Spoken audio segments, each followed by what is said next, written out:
Hi guys, if you're still new here, don't forget to click the like button and the subscribe button to get more lessons next time. An obligation is an action to which a person is legally bound to,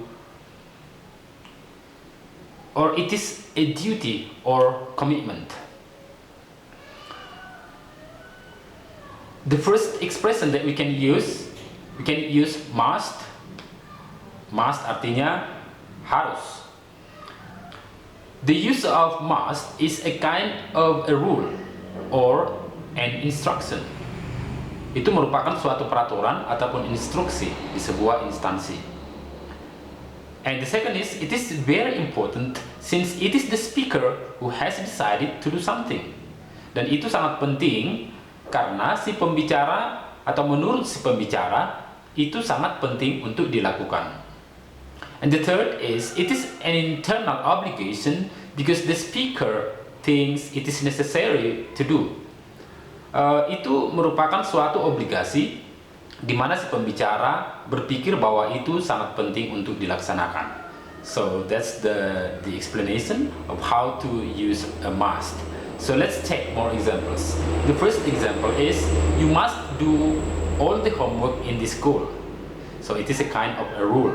Itu merupakan suatu peraturan yang artinya Anda harus mengerjakan semua tugas di sekolah ini. And number two is, you must throw the rubbish into the right place. Anda harus membuang sampah ke tempat yang benar. So it is also a rule in your house. So you give an instruction to the people in your house. And then number three is, I must go home early because my parents will be angry when I'm too long outside. I must go home early because my parents will be angry when I'm too long outside. Maksudnya, saya harus pulang segera karena orang tuaku akan marah jika saya terlalu lama bermain-main di luar. And then number four is, you must go to bed if you want to wake up fresh tomorrow. You must go to bed if you want to wake up fresh tomorrow. So this is a kind of personal opinion. It is a personal motivation that comes from your commitment that you're gonna do something.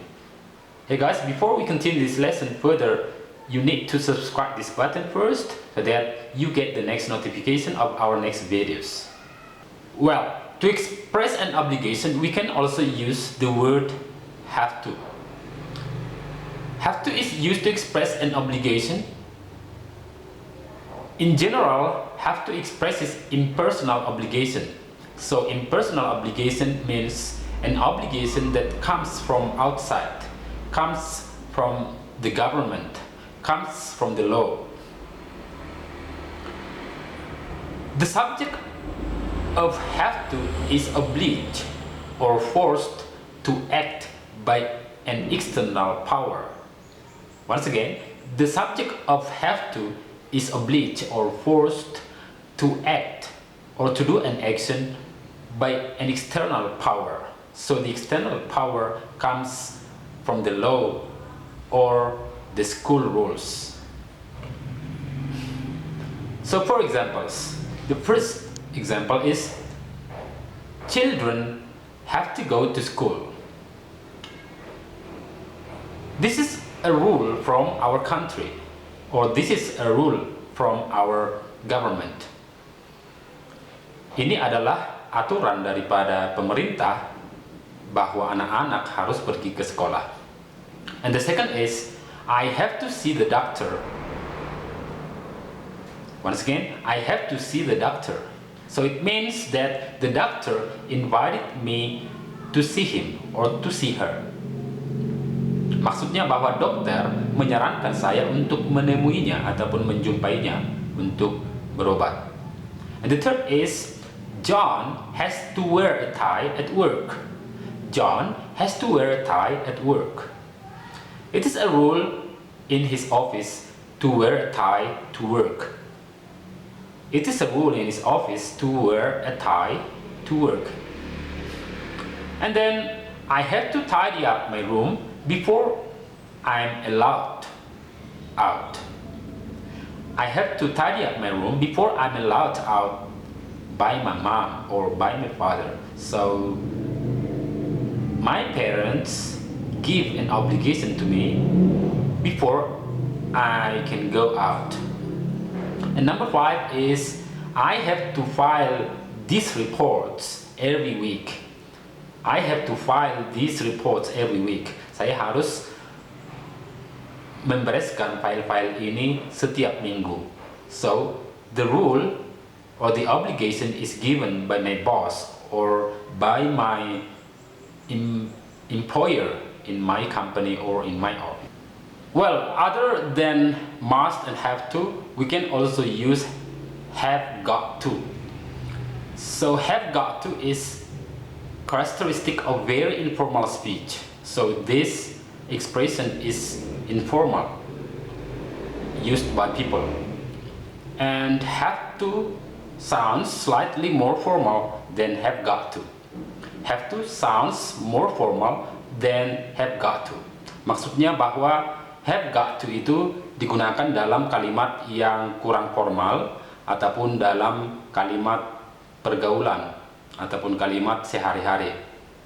Sedangkan have to itu digunakan untuk kalimat yang lebih formal. So to check, let's listen to these examples. So the first example is people have got to be on time if they want to get a seat in the crowded theater. Once again, people have got to be on time if they want to get a seat in the crowded theater. Maksudnya bahwa orang-orang harus tepat waktu jika mereka ingin mendapatkan tempat duduk di bioskop yang sangat ramai. Okay, and the second example is I have got to study for the exam. Saya harus belajar untuk menghadapi ujian tersebut. So guys, those are the explanation of using an obligation. So I hope you can understand when you use must and when you use have to and when you use have got to. And overall, you have to speak up with your friends, you have to speak up with somebody who can speak English so that your English gets better and better every time. Thank you.